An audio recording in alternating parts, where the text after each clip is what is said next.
हरे कृष्णा। ओम नमः शिवाय। प्रिय भक्तों, आप सभी का दिन शुभ और मंगलमय हो। आज आप सुनेंगे ज्येष्ठ मास कथा अध्याय 7। प्रिय भक्तों, आज आप अध्याय से पहले भगवान पद्मनाथ मंदिर की प्राचीन कथा सुनेंगे, जिसको सुनने मात्र से भक्तों को अनंत कोटि फल की प्राप्ति होती है।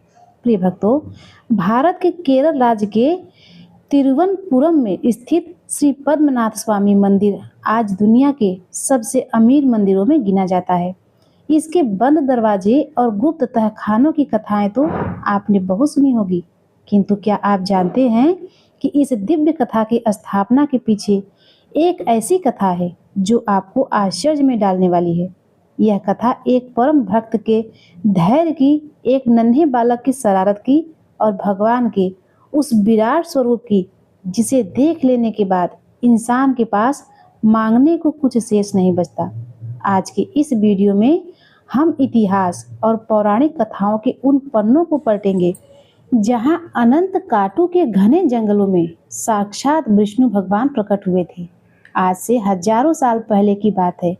दक्षिण भारत के मालाबार तट पर एक महान संत रहते थे, बिल्लो मंगल स्वामियार।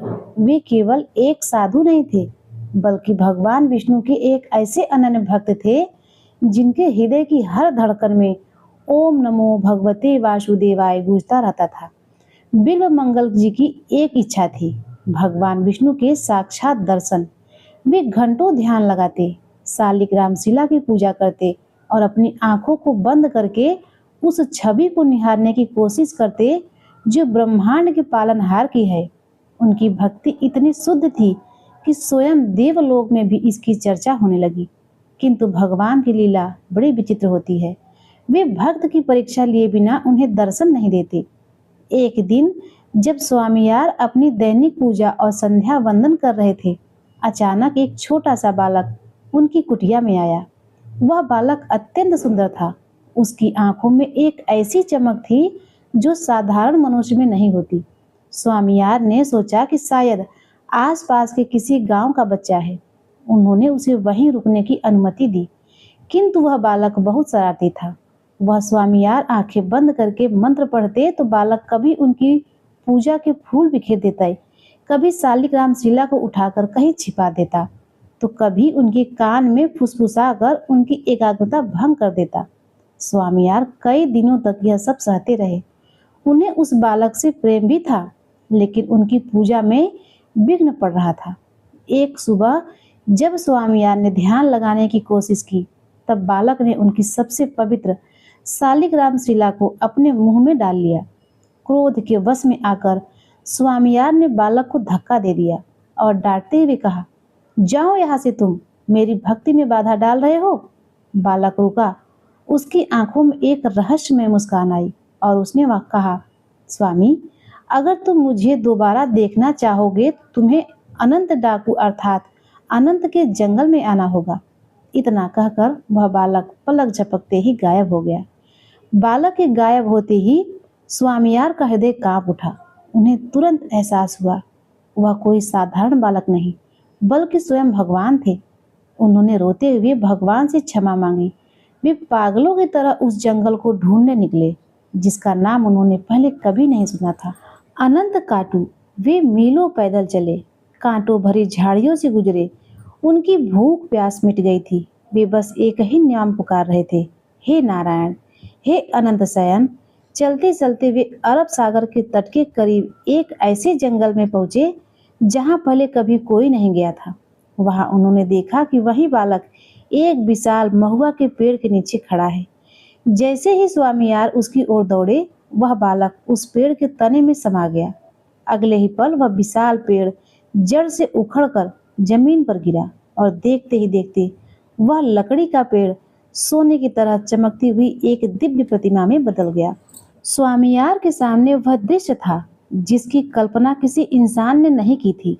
भगवान विष्णु शेष नाग पर लेटे हुए थे, अनंत शयन मुद्रा में, लेकिन वह रूप इतना विशाल था कि स्वामियार एक बार में उसे देख ही नहीं पा रहे थे। कहा जाता है कि उस समय भगवान का सिर तिरुवल्लम नामक स्थान पर था। उनके पैर त्रिपदपुरम में थे और नाभि का हिस्सा तिरुवनंतपुरम में थे। यह रूप करीब 8 मील अर्थात 13 किलोमीटर लंबा था। स्वामियार डर गए। उन्होंने प्रार्थना की कि हे प्रभु, मैं एक छोटा सा मनुष्य हूँ। मैं आपकी इस विशालता को अपने इन छोटी आंखों से कैसे देख पाऊं?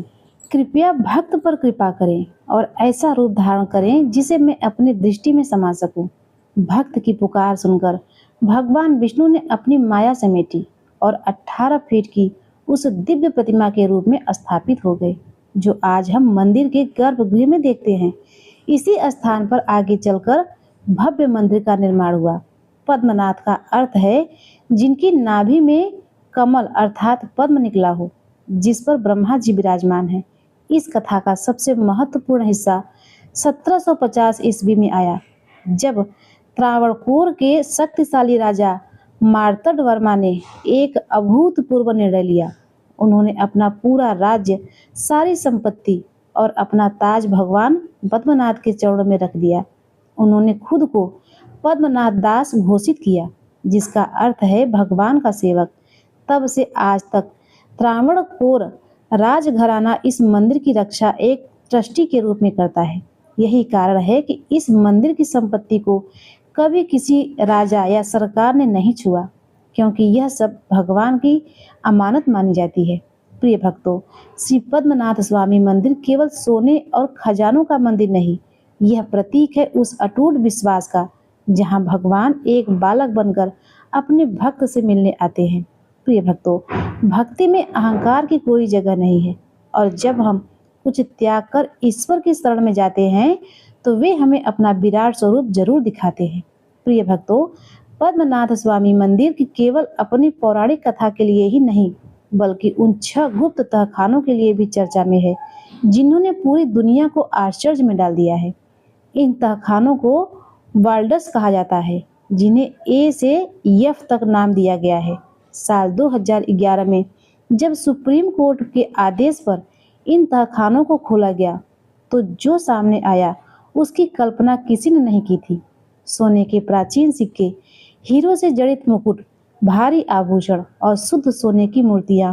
इतना धन मिला कि यह मंदिर रातों रात दुनिया का सबसे अमीर मंदिर बन गया। लेकिन असली रहस्य तो अभी बाकी था।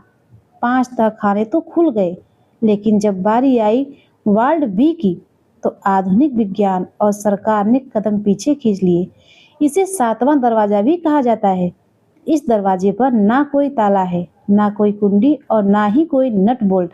यह स्टील का एक ठोस दरवाजा है, जिस पर 2 विशाल नागों की आकृति बनी हुई है। विद्वानों का मानना है कि इस दरवाजे को सिद्ध पुरुषों ने नागपाश मंत्रों के जरिए किलित किया है। लोक मान्यताओं के अनुसार इसे कोई मशीन या चाबी नहीं खोल सकती। इसे केवल वही उच्च कोटि का सिद्ध योगी खोल सकता है, जो पूर्ण शुद्धता के साथ गरुड़ मंत्र का उच्चारण करना जानता हो। यदि इसमें कोई चूक हुई तो द्वार नहीं खुलेगा और खोलने वाले की मृत्यु हो सकती है।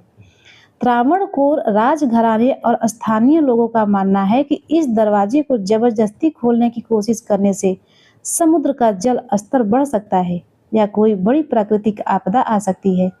कई विशेषज्ञों और पुजारियों ने यह दावा किया है कि यदि आप कान लगाकर सुने तो दरवाजे के पीछे से समुद्र की लहरें के टकराने या सांपों के फुफकारने जैसी आवाजें आती है, जबकि यह स्थान जमीन के काफी अंदर है, जहां पानी का कोई स्रोत नहीं है।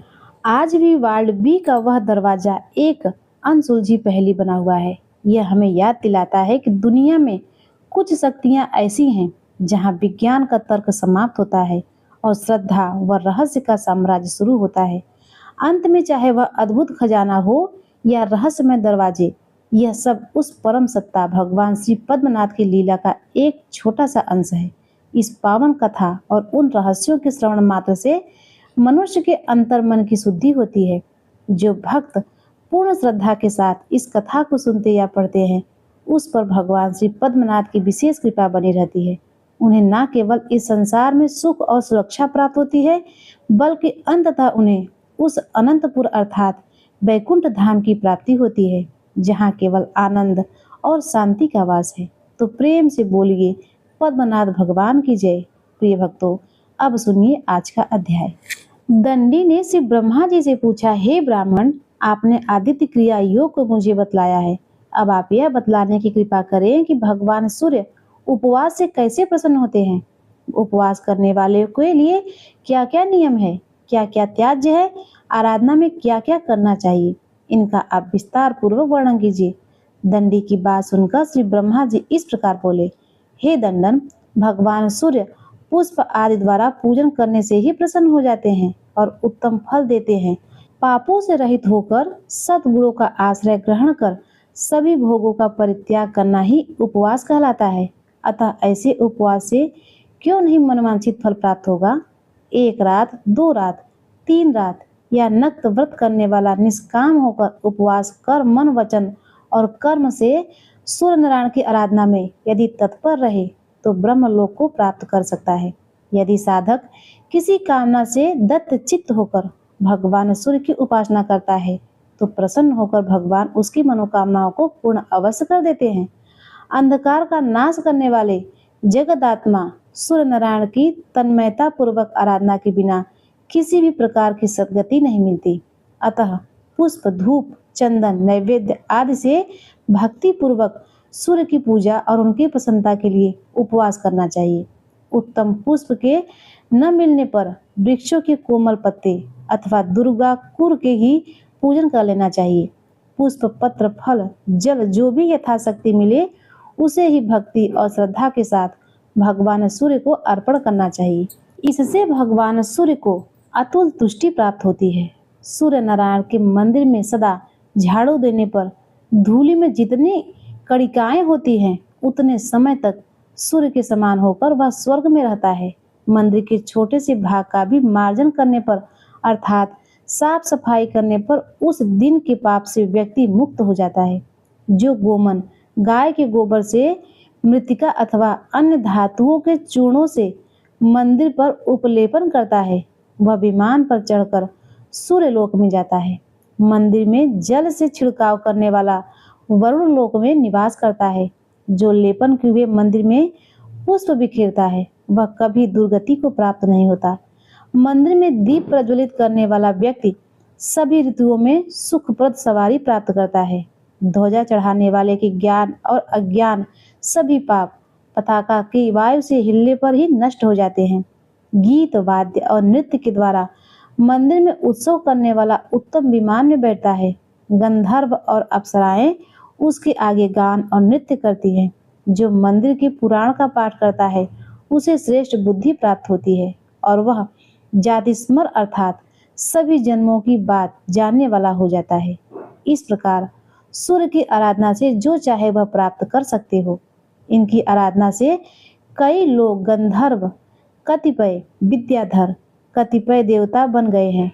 देवराज इंद्र ने इनकी आराधना से ही इंद्र पद प्राप्त किया है। ब्रह्मचारी, गृहस्थ, वानप्रस्थ और स्त्रियों के यही उपासक हैं। जितेंद्रिय सन्यासी भी इनके अनुग्रह से ही मुक्ति को प्राप्त होते हैं, क्योंकि यही मोक्ष के द्वार भी हैं। इस तरह सभी वर्ण और आश्रमों के आश्रय और परम गति भगवान सूर्य ही हैं। हे दंडन, अब मैं काम्य उपवास और फल सप्तमी का वर्णन करता हूँ। फल सप्तमी का व्रत करने से सभी प्रकार के पाप नष्ट हो जाते हैं और सूर्य लोक की प्राप्ति होती है। भाद्रपद मास की शुक्ल चतुर्थी को अयाचित व्रत, पंचमी को एक बार भोजन करे, षष्ठी को जित क्रोध जितेंद्रिय होकर पूर्ण उपवास करे और फिर भक्ति के साथ सभी सामग्रियों से सूर्य नारायण की पूजा करे। रात में भगवान सूर्य के सम्मुख पृथ्वी पर शयन करे। सप्तमी को सूर्य भगवान का ध्यान करते हुए प्रातः उठकर स्नान पूजन करे और खजूर, नारियल, मालू, लुंग आदि नैवेद्यों का भोग लगाएं और ब्राह्मणों को दें तथा स्वयं भी प्रसाद के रूप में उन्हें ग्रहण करें। यदि यह फल न मिले तो साली अर्थात चावल या गेहूं का आटा लेकर उसमें गुड़ मिलाएं और घी में पकाकर उनका ही भोग भगवान सूर्य को लगाएं। फिर हवन कर ब्राह्मणों को भोजन कराएं। इस प्रकार 1 वर्ष तक सप्तमी का व्रत कर अंत में उद्यापन करें। गोमूत्र, गोमय, गोदुग्ध, दही, घी, कुश का जल, श्वेत मृतिका, तिल और सरसों का उपटन, दुर्बा, गौ के सींग का जल, चमेली के फूल का रस, इनसे स्नान करें और इनसे ही प्राशन करें। यह सभी पापों का हरण करने वाले हैं। सभी प्रकार के फल, भूमि, धान्य युक्त भवन, बछड़े के साथ गौ, विद्रुम के साथ ताम्रपात्र और श्वेत वस्त्र ब्राह्मणों को दें। जो यथाशक्ति संपन्न हो, चांदी अथवा आटे के पेष्टक फल तथा 2 वस्त्र दें। सोना, रत्न और वस्त्र आचार्यों को दे, ब्राह्मणों को भोजन कराएं। इस प्रकार व्रत को संपन्न करें। यह फल सप्तमी का विधान कहा गया है। यह अतिशय पुण्यमयी सप्तमी सभी पापों का नाश करने वाली है। इस दिन उपवास कर मनुष्य सूर्य लोक को प्राप्त करता है। वहाँ देव, गंधर्व और अप्सराओं के साथ पूजित होता है। इस व्रत को जो करता है वह पाप, दरिद्रता और सभी प्रकार के दुखों से मुक्त हो जाता है। इस व्रत के करने से ब्राह्मण मुक्ति, क्षत्रिय इंद्रलोक, वैश्य कुबेर लोक में निवास करता है। शूद्र इस व्रत के प्रभाव से द्विजत्व को प्राप्त होता है। पुत्रहीनों को पुत्र की प्राप्ति होती है और दुर्भगा सौभाग्यशालिनी होती है। और विधवा नारी अगले जन्म में वैधव्य प्राप्त नहीं करती। इस फल सप्तमी को समस्त वांछनीय पदार्थों को प्रदान करने वाली चिंतामणि के समान समझना चाहिए। इस फल सप्तमी की कथा के श्रवण अथवा व्रत करने वाले की सभी इच्छाएं पूर्ण हो जाती हैं। अब जानिए रहस्य सप्तमी व्रत के दिन त्याज्य पदार्थ के निषेध तथा व्रत के विधान और फल के बारे में। श्री ब्रह्मा जी कहते हैं, दंडन, अब मैं रहस्य सप्तमी व्रत का विधान कह रहा हूँ। इस व्रत को करने से अपने से आगे आने वाली 7 पीढ़ी तथा पीछे की भी 7 पीढ़ी के कुलों का उद्धार हो जाता है। जो इस व्रत का नियम से पालन करता है उसे धन, पुत्र, आरोग्य, विद्या, विनय, धर्म तथा अपराज्य वस्तुओं की प्राप्ति हो जाती है। इस व्रत के नियम इस प्रकार हैं। सब में मैत्रीय भाव रखते हुए भगवान सूर्य का चिंतन करता रहे। मनुष्य को व्रत के दिन न तेल का स्पर्श करना चाहिए, न ही नीला वस्त्र धारण करना चाहिए और न ही आंवले से स्नान करना चाहिए और किसी से कलह तो बिल्कुल ही नहीं करना चाहिए। इस दिन नीला वस्त्र धारण करके जो सत्कर्म करता है वह निष्फल हो जाता है। जो ब्राह्मण इस व्रत के दिन एक बार नीला वस्त्र धारण कर ले तो उसे उचित है कि स्वयं की शुद्धि के लिए उपवास करके पंचगव्य प्राशन करे, तभी वह शुद्ध हो सकता है। यदि अज्ञानतावश नील वृक्ष की लकड़ी से कोई ब्राह्मण दंत धावन अर्थात दातून कर लेता है तो वह 2 चंद्रायण व्रत करने से भी शुद्ध हो सकता है। और इस दिन रोमकूप में नीले रंग में प्रवेश करने मात्र से ही 3 कृच्छ चंद्रायण व्रत करने से शुद्धि संभव हो जाती है। जो व्यक्ति प्रमादवश नील वृक्ष के उद्यान अर्थात बगीचे में चला जाता है वह पंचगव्य प्रशासन से ही शुद्ध होता है। जहाँ नील एक बार बोई जाती है वह भूमि 12 वर्ष तक अपवित्र रहती है। रहस्य सप्तमी व्रत के दिन जो तेल का स्पर्श करता है उसकी प्रिय भार्या नष्ट हो जाती है, अतः तेल का स्पर्श नहीं करना चाहिए। इस तिथि को किसी के भी साथ द्रोह और क्रूरता भी नहीं करना चाहिए। इस दिन गीत गाना, नृत्य करना, बीड़ा आदि वाद्य यंत्र बजाया, सौ देखना, व्यर्थ में हंसना, स्त्री के साथ शयन करना, धूत क्रीड़ा, रोना, दिन में सोना, असत्य बोलना, दूसरे के अनिष्ट का चिंतन करना, किसी भी जीव को कष्ट देना, अत्यधिक भोजन करना, गली कूचों में व्यर्थ ही घूमना, दंभ, शोक, सठता तथा क्रूरता, इन सभी का प्रयत्न पूर्वक परित्याग कर देना चाहिए। इस व्रत का आरंभ चैत्र मास से करना चाहिए। व्रत करने वाले मनुष्य को चाहिए कि वह चैत्र आदि मासों में धाता, अर्यमा, मित्र, वरुण, इंद्र, विश्वान, पर्जन्य, पूषा, भग, त्वष्टा, विष्णु तथा भास्कर, इन 12 सूर्यों का क्रमशः पूजन करे। प्रत्येक सप्तमी के दिन भोजन ब्राह्मण को घी के साथ भोजन कराकर उसे घी सहित पात्र 1 मास स्वर्ण और दक्षिणा दान में देनी चाहिए। यदि भोजन न मिल सके तो श्रेष्ठ ब्राह्मण को ही भोजन की भांति भोजन कराकर वही वस्तुएं दान में देनी चाहिए। हे दंडन, इस प्रकार मैंने सप्तमी की इस महात्म का वर्णन किया जिसके श्रवण मात्र से भी सभी प्रकार के पाप नष्ट हो जाते हैं और सूर्यलोक की प्राप्ति होती है। सुमंतु बोले, हे राजन, इतना कहकर ब्रह्मा जी अंतर्ध्यान हो गए और दंडी भी उनके द्वारा बताए गए इस व्रत के अनुसार सूर्य नारायण का पूजन करके अपने मनवांछित फल को प्राप्त करने में सफल हुआ और भगवान सूर्य अनुचर हो गए। हरि कृष्णा। प्रिय भक्तों, आज के अध्याय में बस इतना ही। इसके आगे का वृत्तांत आप सभी भक्त लोग कल के अध्याय में जरूर सुनिएगा। अब आइए सुनते हैं श्री सूर्य चालीसा का पाठ। श्री रवि हरत हो घोरतम अगणित किरण पसारे, बंदन करूं तब चरणन में अर्घ देव जलधार।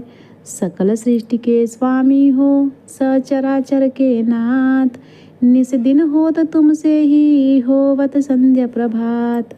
जय भगवान सुर तमहारी, जय खगेश दिन कर शुभकारी। तुम हो सृष्टि के नेत्र स्वरूपा, त्रिगुणधारी त्रिवेद स्वरूपा। तुम ही कर्ता पालक संहारक, भुवन चतुर्दश के संचालक। सुंदर वदन चतुर्भुजधारी, रश्मि रथी तुम गगन बिहारी। चक्र शंख अरु श्वेत कमलधर, वर मुद्रा सोहत दोनों कर। शीस मुकुट कुंडल गलमाला, चारु तिलक तब भाल विशाला। सप्त अश्वरथ अति द्रुतगामी, अरुण सारथी गति अभिरामी। रक्त वर्ण आभूषण धारक, अति प्रिय तो होए लाल पदारथ। सर्वात्मक कहें तुम्हें ऋग्वेदा, मित्र कहें तुमको सब वेदा। पंचदेवों में पूजे जाते, मन वांछित फल साधक पाते। द्वादश नाम जाप उद्धारक, रोग शोक अरु कष्ट निवारक। माँ कुंती तब ध्यान लगायो, दान वीर सूत कर्ण सो पायो। राजा युधिष्ठिर तब जस गायो, अक्षत पात्र वो वन में पायो। शस्त्र त्याग अर्जुन घबरायो, वन आदित्य हृदय से पायो। विंध्याचल तब मार्ग में आयो, हाहाकार तिमिर से छायो। मुनि अगस्त गिरि गर्भ मिटायो, निज तब बल से विंध्य नवायो। मुनि अगस्त तब महिमा गाई, सुमिरन भय विजय रघुराई। तो है बिरोक मधुर फल जाना, मुख में लीन नहीं तो है हनुमाना। तब नंदन शनिदेव कहावे, पवन के सुत शनि पीर मिटावे। यज्ञ व्रत स्तुति तुम्हारी की, भेंट शुक्ल यजुर्वेद की दीन। सूर्यमुखी खरतर रूपा, कृष्ण सुदर्शन भानु स्वरूपा। नमन तो है ओमकार स्वरूपा, नमन आत्म अतुल स्वरूपा। दिग दिगंत तब तेज प्रकाशे, उज्ज्वल रूप तुम्ही आकाशे। 10 दिक्पाल करत तब सुमिरन, अंजलि नित्य करत है अर्पण। त्रिविताप हरता तुम भगवन, ज्ञान ज्योति करता तुम भगवन। सफल बनावे तब आराधन, गायत्री जप सरल है साधन। संध्या त्रिकाल करत जो कोई, पावे कृपा सदा तब वोही। चित शांति सूर्याष्टक देव, व्याधि उपाधि सब हर लेवे। अष्टदल कमल यंत्र शुभकारी, पूजा उपासना तब सुखकारी। माघ मास शुद्ध सप्तमी पावन, आरंभ हो तब शुभ व्रत पालन। भानु सप्तमी मंगलकारी, भक्तिदायिनी दोषणहारी। रविवासर जो तुमको ध्यावे, पुत्र आदि सुख वैभव पावे। पाप रूपी पर्वत के विनाशी, ब्रज रूप तुम हो अविनाशी। राहु आन तब ग्रास बनावे, ग्रहण सूर्य तो को लग जावे। धर्म दान तब करते साधक, मिटत राहु तब पीड़ा बाधक। सूर्य देव तब कृपा कीजिए, दीर्घ आयु बल बुद्धि दीजिए। सूर्य उपासना कर नित ध्यावे, कुष्ठ रोग से मुक्ति पावे। दक्षिण दिशा तोरी गति जावे, दक्षिणायन वो ही कहलावे। उत्तर मार्गी तोरे रथ होवे, उत्तरायण तब वो कहलावे। मन और वचन कर्म हो पावन, संशय करता भली आराधन। भरत दास चिंतन कर घर, दिन कर तब ध्यान रखियो। कृपा इस भक्त पे तुम्हारी सूर्य भगवान।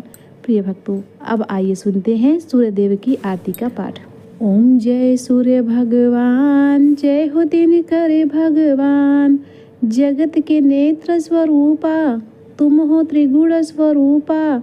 धरत ही तब सब ध्यान, ओम जय सूर्य भगवान। ओम जय सूर्य भगवान, जय हो दिन करे भगवान। सारथी अरुण है प्रभु तुम, श्वेत कमल धारी। तुम चार भुजाधारी, अश्व है साथ तुम्हारे। कोटि किरण पसारे, तुम हो देव महान, ओम जय सूर्य भगवान। उषा काल में जब तुम उदय चल आते, सब तब दर्शन पाते। फैलाते उजियारा, जगता तब जग सारा। करे सब तब गुणगान, ओम जय सूर्य भगवान। संध्या में भुवनेश्वर अस्ताचल जाते, गोधन तब घर आते गोधूलि बेला में। हर घर आंगन में हो तब महिमा गान, ओम जय सूर्य भगवान। देव दनुज नर नारी ऋषि मुनिवर भजते, आदित्य हृदय जपते स्तोत्र ये मंगलकारी। इसकी है रचना न्यारी, दे नव जीवन दान, ओम जय सूर्य भगवान। तुम हो त्रिकाल रचयिता, तुम जग के आधार। महिमा तब अपरंपार, प्राणों का सिंचन करके भक्तों को अपने देते बल बुद्धि और ज्ञान, ओम जय सूर्य भगवान। भूचर जलचर खेचर सब के हो प्राण तुम्ही, सब जीवों के प्राण तुम्ही। वेद पुराण बखाने, धर्म सभी तुम्हें नाने, तुम ही सर्वशक्तिमान, ओम जय सूर्य भगवान। पूजन करती दिशाएं, पूजे दस दिग्पाल। तुम भुवनों के प्रतिपाल, ऋतु तुम्हारी दासी। तुम शाश्वत अविनाशी, शुभकारी अंशुमान, ओम जय सूर्य भगवान। ओम जय सूर्य भगवान, जय हो दिनकर भगवान। जगत के नेत्र स्वरूपा, तुम हो त्रिगुण स्वरूपा। धरत ही सब तब ध्यान, ओम जय सूर्य भगवान।